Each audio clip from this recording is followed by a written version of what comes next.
Hello friends, welcome to the channel. Andhra Pradesh రాష్ట్రంలో నిన్న chief minister Jaganmohan Reddy గారు కలెక్టర్ల సమావేశంలో కొన్ని కీలక నిర్ణయాలు తీసుకున్నట్లుగా అది విద్య మీద ఎంత మాత్రం ఎఫెక్ట్ చూపిస్తుందనే విషయాలు నేను ఇక్కడ డిస్కస్ చేయడం జరిగింది. సో నిన్న ముఖ్యమంత్రి వర్యులు జగన్మోహన్ రెడ్డి గారు తీసుకున్నటువంటి చాలా కీలకమైనటువంటి నిర్ణయాలు. సో ఈ నిర్ణయాలు విద్య మీద ఏ విధంగా ఎఫెక్ట్ చూపించబోతున్నాయి, తర్వాత ఇవేమైనా ఇంకా ఉద్యోగాల మీద ఏ విధమైన ఎఫెక్ట్స్ చూపించబోతున్నాయి అన్నటువంటి విషయాల్ని నేను ఇక్కడ డిస్కస్ చేయడం జరిగింది friends.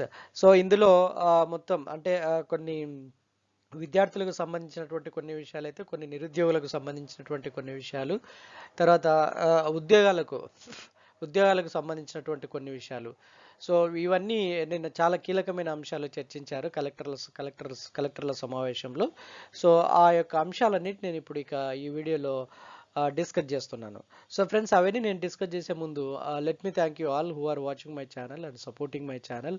Thank you so much friends, please like my videos, share my videos and subscribe my channel. I request you all, please recommend my channel to your friends, those who are preparing for competitive exams.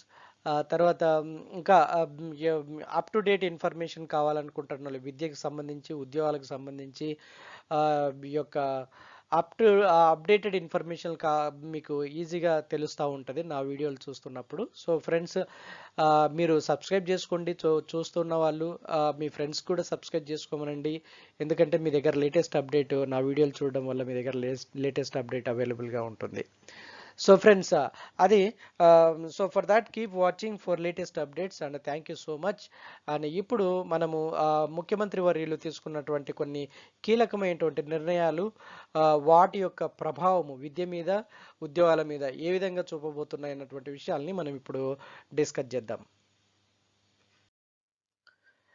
Friends, మొదటిగా ఇక్కడ గమనించాల్సిన విషయం ఏంటంటే, ఈరోజు మనకు వచ్చినటువంటి అంశము ఈ యొక్క విద్య మీద, ఉద్యోగాల మీద.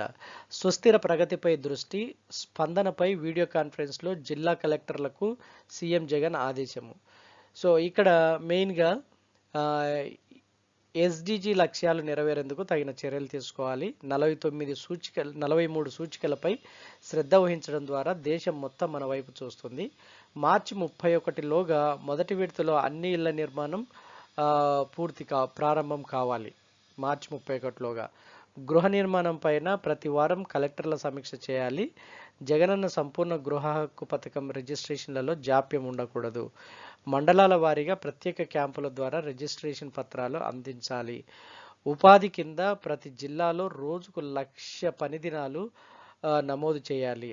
కలెక్టర్లకు నెలలో 3 సార్లు ఆర్జీఓ కార్యాలయాలను సందర్శించాలి. స్పందన వినతుల్లో పెండింగ్పై శ్రద్ధ పెట్టి పరిష్కరించాలి. ఇది క్లుప్తంగా నిన్న కలెక్టర్ల సమావేశంలో సీఎం జగన్ గారు ఆదేశించినటువంటివి. అయితే ఇక్కడ మనకు విద్య మీద, ఉద్యోగాల మీద మెయిన్ ఏంటంటే, ఫస్ట్ ఇక్కడ మార్చి 8న విద్యా దీవెన చేయబోతున్నారు. మార్చి 22న వసతి దీవెన ఇవ్వబోతున్నారు అనమాట. సో చాలామంది విద్యార్థులు, చదువుకుంటున్నటువంటి విద్యార్థులు ఈ విద్యా దీవెన కోసం, వసతి దీవెన కోసము యాక్చువల్గా వెయిట్ చేస్తున్నటువంటి పరిస్థితి. సో వాళ్ళకున్నటువంటి ఆ యొక్క కన్ఫ్యూజన్ని ఈ యొక్క కలెక్టర్ల సమావేశంలో ముఖ్యమంత్రి వారు క్లారిటీ ఇచ్చినట్లుగా మనకి ఇప్పుడు ఈ యొక్క ఆర్టికల్, న్యూస్ ఐటమ్ను బట్టి మనకు అర్థమవుతా ఉంది. సో ఎవరైతే ఈ యొక్క విద్యా దీవెన కోసం, వసతి దీవెన కోసం వెయిట్ చేస్తున్నటువంటి విద్యార్థులకు ఇదొక గుడ్ న్యూస్.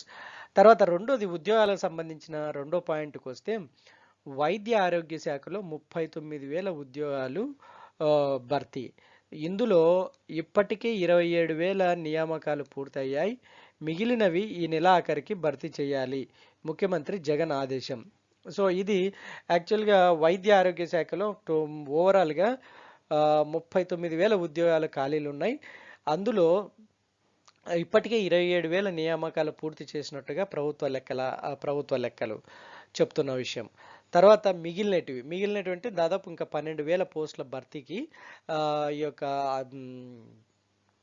కార్యాచరణ రూపొందించాలి. అది కూడా మీరు ఈ నెలాఖరులోగా మిగిలిన 12,000 ఉద్యోగాలకి వైద్య ఆరోగ్య శాఖలో నోటిఫికేషన్స్ రిలీజ్ చేయాలి అన్నటువంటిది సీఎం జగన్ గారు ఆదేశించినటువంటి విషయం. సో విద్యకు సంబంధించి విద్యా దీవెన మార్చి 8న రిలీజ్ అవుతా ఉంది. వసతి దీవెన వచ్చేసి మార్చి 22న రిలీజ్ అవుతుంది.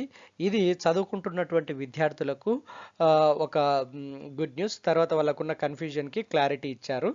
తర్వాత రెండవది వైద్య శాఖలో ఉన్నటువంటి మిగిలి ఉన్నటువంటి 12,000 ఖాళీలు, అంటే మొత్తం 39,000, ఇప్పటికి 27,000 పూర్తి చేశామన్నది ప్రభుత్వ లెక్కల ప్రకారము. ఆ లెక్కల ప్రకారం చూసుకున్నా ఇంకా 12,000 ఖాళీలు ఉన్నాయి. ఆ 12,000 ఖాళీలు కూడా ఈ నెల ఆఖరికి భర్తీ చేయాలన్నటువంటిది సీఎం గారి ఉద్దేశం. సో ఫ్రెండ్స్, విద్యకు ఉద్యోగాలకు సంబంధించినటువంటి విషయము మనకు ఈరోజు పత్రికల్లో వచ్చినటువంటి కథనం. సో ఫ్రెండ్స్, ఇది మనకు updated information. So for latest updates, keep watching my channel, and thank you so much for watching. Thank you.